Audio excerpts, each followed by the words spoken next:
99 news అనుక్షణం ప్రజల కోసం. నమస్కారం. 99 న్యూస్ కి స్వాగతం. అశ్వరావుపేట శ్రీరామనవమి పర్వదినం సందర్భంగా ఆంధ్రకు చెందిన ఓ వృద్ధురాలు బుచ్చమ్మ తనకు వచ్చే పింఛన్ నగదుతో సీతమ్మ వారికి నగ కొనుగోలు చేసి సమర్పించి భక్తి భావానికి నిదర్శనంగా నిలిచింది. ఆర్థికంగా లేమి స్థితిలో ఉన్నప్పటికీ దేవుడిపై అపారమైన భక్తితో ఈ సమర్పణ చేయడం అక్కడి భక్తుల్ని భావోద్వేగానికి గురిచేసింది. ఆమె భక్తిని చూసిన స్థానికులు బుచ్చమ్మను ఆంధ్ర ఆధునిక శబరిగా అభివర్ణిస్తూ ప్రశంసలు కురిపించారు. అయితే ఈ వృద్ధురాలు తాను తీసుకొచ్చిన ఆభరణాన్ని ఆలయం అధికారులకు చేరవేయడం ఎలాగో తెలియకపోవడం గమనించిన భద్రాచలం సబ్ కలెక్టర్ మృణాల్ అశ్వరావుపేట తహసీల్దార్ సిహెచ్వి రామకృష్ణ సహాయంతో ఆలయ అధికారులకు అందజేయాలని ఆదేశించారు. ఈ అరుదైన ఘటన శ్రీరామనవమి రోజున జరగడం విశేషంగా మారింది. భక్తి నమ్మకం ఉంటే ఆర్థిక పరిస్థితులు అడ్డంకి కావని బుచ్చమ్మ నిరూపించారని పలువురు అభిప్రాయపడ్డారు. షేరిలింగంపల్లికి చెందిన బంగారు బాబు హూ foundation Telangana hockey chairman Konda Vijay కుమార్ను ఢిల్లీ ఇన్కమ్ ట్యాక్స్ అధికారులు అదుపులోకి తీసుకున్నారు. న్యూఢిల్లీలో జరుగుతున్న హాక్ ఇండియా అవార్డుల ప్రధానోత్సవానికి బయలుదేరిన కొండా విజయ్ కుమార్ను హైదరాబాద్లోని రాజీవ్ గాంధీ ఇంటర్నేషనల్ ఎయిర్పోర్ట్లో స్థానిక ఐటీ అధికారులు అడ్డుకొని పాన్ కార్డు స్వాధీనం చేసుకున్నారు. తదనంతరం కొండా విజయ కుమార్ న్యూఢిల్లీ ఎయిర్పోర్ట్లో దిగగానే అక్కడ ఢిల్లీ ఇన్కమ్ ట్యాక్స్ అధికారులు నలుగురు వారిని అదుపులోకి తీసుకొని ఎయిర్పోర్ట్లోనే విచారణ ప్రారంభించారు. తన ఒంటిపై ఉన్న బంగారం మొత్తాన్ని సీజ్ చేయడంతో పాటు వారి పేరుతో ఉన్న స్థిరచర ఆస్తుల వివరాలను సేకరించే పనిలో పడ్డారు. 12 గంటల పాటు విచారించిన అధికారులు అవార్డుల ప్రధానోత్సవానికి వెళ్లడానికి అనుమతిని ఇచ్చారు.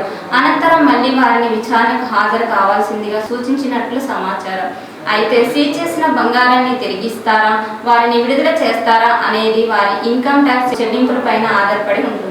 ఖమ్మం జిల్లా సత్తుపల్లి 10వ తరగతి వార్షిక పరీక్షలు రాస్తున్న విద్యార్థులు ఉత్తమ ఫలితాలు సాధించాలని ఆకాంక్షిస్తూ సత్తుపల్లి మున్సిపల్ చైర్పర్సన్ శ్రీమతి రిహానా కమల్ పాషా సేవ దృక్పథాన్ని చాటుకున్నారు. ఎన్టీఆర్ నగర్ జిల్లా పరిషత్ ఉన్నత పాఠశాలలో ప్రత్యేక తరగతులకు హాజరవుతున్న 10వ తరగతి విద్యార్థులకు ఆమె అల్పాహారాన్ని పంపిణీ చేశారు. ఈ సందర్భంగా చైర్పర్సన్ మాట్లాడుతూ పరీక్షల సమయంలో విద్యార్థుల ఆరోగ్యంపై శ్రద్ధ వహిస్తూ ఏకాగ్రతతో చదవాలని సూచించారు.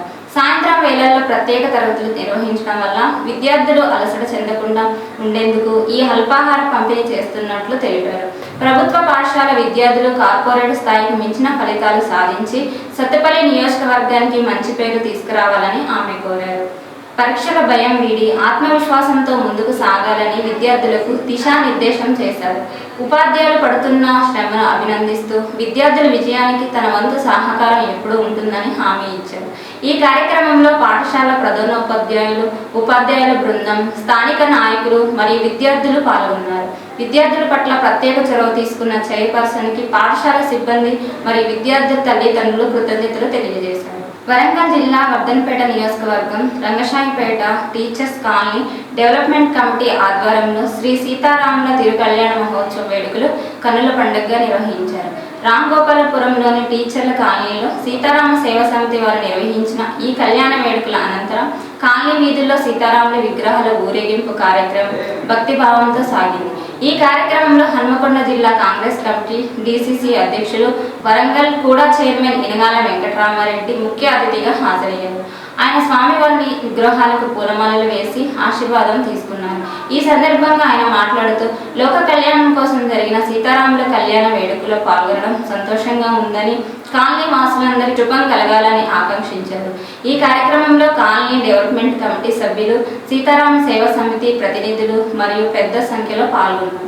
శ్రీ సత్యసాయి జిల్లా తలుపుల మండలం బట్రేపల్లి పంచాయతీ మూలమల్లి గ్రామానికి చెందిన మల్లికార్జున నూతన గృహప్రవేశ కార్యక్రమంలో పాల్గొన్న వైసీపీ రాష్ట్ర కార్యదర్శి పూల శ్రీనివాసరెడ్డి.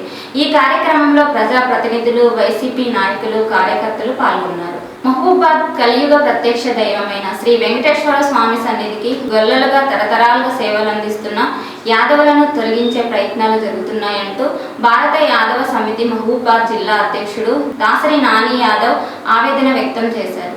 ఈ సందర్భంగా ఆయన మీడియాతో మాట్లాడుతూ తిరుపతిలోని తిరుమల తిరుపతి దేవస్థానాలు టీటీడీ పరిధిలో ఉన్న ప్రసన్న వెంకటేశ్వర స్వామి ఆలయంలో దశాబ్దాలుగా సేవలందిస్తున్న వెంకటేశ్వర్ల యాదవ్ను తొలగించడం అన్యాయమని పేర్కొన్నారు.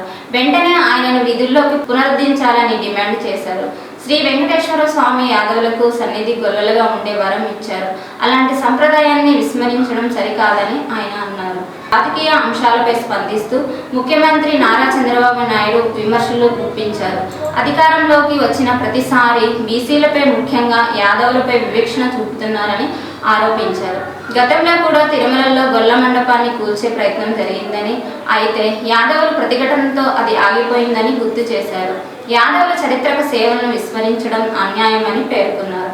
అలాగే వైఎస్ఆర్సీపీ ప్రభుత్వ కాలంలో విశాఖలో యాదవ భవనం కోసం కేటాయించిన స్థలాన్ని ప్రస్తుతం ప్రభుత్వం రద్దు చేయడం కూడా వివేక్షకే నిదర్శనమని విమర్శించారు. కరీంనగర్లోని ఆర్బీఎల్ బ్యాంకులో భారీ స్కామ్ వెలుగులోకి వచ్చింది. మ్యూలా ఖాతాల ద్వారా సుమారు 100 కోట్ల రూపాయల మేర మోసం జరిగినట్లు అధికారులు గుర్తించారు. నకిలీ ఖాతాలు తెరిచి డబ్బును మళ్లించినట్లు సైబర్ క్రైమ్ హవాలా పద్ధతిలో ఈ వ్యవహారం జరిగినట్లు పోలీసులు అనుమానిస్తున్నారు.